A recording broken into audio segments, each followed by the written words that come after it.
Hey guys, this is Skyfirst95. So I tried to replace my previous saucepan that I also got from Cuisinart, the stainless steel one, which didn't turn out to be so stainless. So I went with this more expensive, around $30 2-quart saucepan this time. This is a nonstick anodized aluminum design, again with a lid. So right out of the box you get, of course, the pot with the lid wrapped around in plastic, and you get a little warranty information and quick start guide and carrying instructions out of the box. So removing the static clings, aka stickers, from both the lid and also inside the saucepan or pot, let's go ahead and take a quick tour around this thing. So firstly, the lid, it is made out of stainless steel from the ridges and also the handle, otherwise the rest of it is clear see-through glass. Something I did notice right off the bat is there's quite a bit of wriggle room between the enclosure of the lid and the pot. You can see I can easily move it around, as opposed to this one, and the separate one made by Utopia Kitchen, there's no such deviation. It's not a huge deal, it's still able to trap in heat just fine.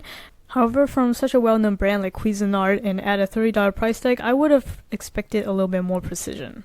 Now moving on to the rest of the pot, as you can see at the end of the handle there is a little hole that you can actually hang this if you needed to, and the handle itself is made of the same stainless steel material with no padding or insulation, so it can definitely get quite hot at very high temperatures, so you may want to wear gloves when you need to. It gets unbearably hot as you get closer to the pot, of course. The exterior of the saucepan is made out of ceramic, so it allows for a better heat conduction and prevents cracking at higher temperatures.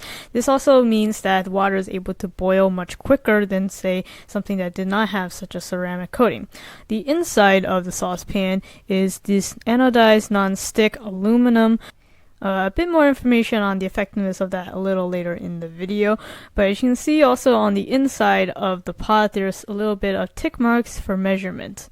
Okay, so 3 weeks later, with just using it for primarily boiling eggs, here is the current condition. As you can see, the lid is perfectly fine, but as we move to take a look at the condition of the saucepan, you see that same white powdery material lining the walls of this saucepan, not dissimilar to what happened to my previous Cuisinart saucepan, as you can see here.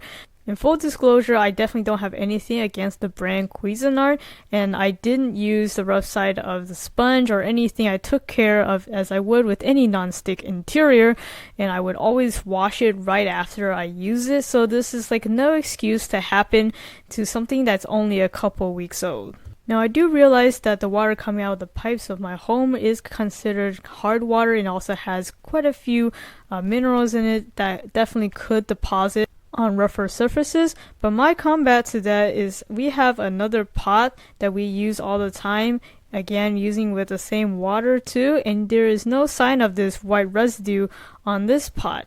And you can also tell just by placing your finger on the insides of both of these pots that the surfaces are definitely pretty different, even though they're both non-stick. So ultimately, once again, I'm going to have to return this. I think this is just unacceptable from such a highly well-known brand like Cuisinart.